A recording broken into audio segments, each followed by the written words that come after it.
Profite de notre série pratique pour tout savoir sur les incontournables du parfait cinéaste. Ce soir, le clap. Aujourd'hui, le truc s'intéresse à un outil d'autant plus simple qu'il est redoutablement efficace, le clap. Oula! Vous me direz, mais qu'y a-t-il donc dans le clap qui mérite que notre savante rubrique s'y attarde? Eh bien, commençons par son nom. Clap vient de l'anglais « to clap », qui dans notre langue signifie claquer. Ou applaudir. Merci. Non, merci. Merci. Car effectivement, l'une de ses fonctionnalités consiste à produire au début de chaque prise ce son court et sec qui rappelle un claquement. Alors pourquoi ce claquement? Il s'agit en fait d'un signal de synchronisation qui sera très utile par la suite au montage. En effet, l'image et le son d'une prise sont souvent captés par des machines différentes et le monteur ou la monteuse, avant même de commencer à monter, utilise le clap pour synchroniser les différentes sources audiovisuelles.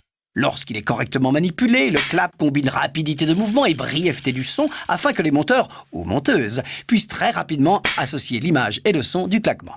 Alors, certains vous diront, oui, bon, tout ça, c'est de l'histoire ancienne, puisque les caméras d'aujourd'hui sont synchronisées électroniquement entre elles et avec les magnétophones. Ben voyons. Mais puisqu'il faut être complet, sachez donc qu'effectivement, les machines audiovisuelles modernes peuvent enregistrer un code temporel qu'on appelle aussi timecode. Ce code est enregistré par toutes les machines à la fois, ce qui permet par la suite de synchroniser facilement les différents enregistrements. Et voilà à quoi ça ressemble. Vous en conviendrez, c'est nettement moins spectaculaire qu'un clap. D'ailleurs, amis technophiles, sachez que le code temporel n'a absolument pas éradiqué le clap. Certes, les injections de timecode rendent son claquement superflu, mais son autre fonctionnalité reste indispensable et nous allons vous la dévoiler maintenant. Sachez qu'avant le tournage d'un film, son scénario est structuré en un certain nombre de séquences qui elles-mêmes se subdivisent en plans. Lorsqu'une séquence est composée d'un seul plan, on parle d'un plan séquence évidemment. Voilà. Mais il arrive très souvent d'ailleurs qu'on ait à filmer plusieurs fois le même plan à cause d'un comédien défaillant, d'un technicien incompétent. Bref, on parle alors de prise. Un plan nécessite parfois des dizaines de prises pour être réussi. On dit alors « c'est la bonne !» Ah ouais.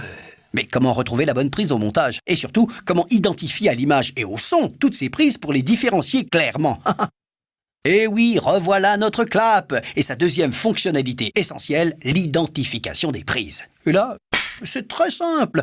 On écrit sur le clap, en général à la craie, le nom du film, le nom du réalisateur, etc., etc., mais surtout le numéro de la séquence, le numéro du plan et le numéro de la prise. Le clapman, ou claqueur, annonce alors la troisième prise du cinquième plan de la séquence 7, ainsi « 7 sur 5, troisième !» Et le claquement solennel retentit. La prise est identifiée au son et à l'image. Soyons honnêtes, il arrive parfois qu'on ne puisse pas claquer le clap au début d'un plan, pour respecter la concentration des comédiens, ou toute autre raison souvent très discutable d'ailleurs.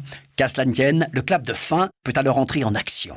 Il est présenté à la fin du plan et il est à l'envers pour bien le différencier des autres claps. Aucune prise ne doit échapper au clap, aucune. On récapitule. Le clap est un outil claqueur inscriptible, indispensable à la synchronisation son-image et à l'identification des prises des plans des séquences d'un film. À bientôt pour un nouveau truc.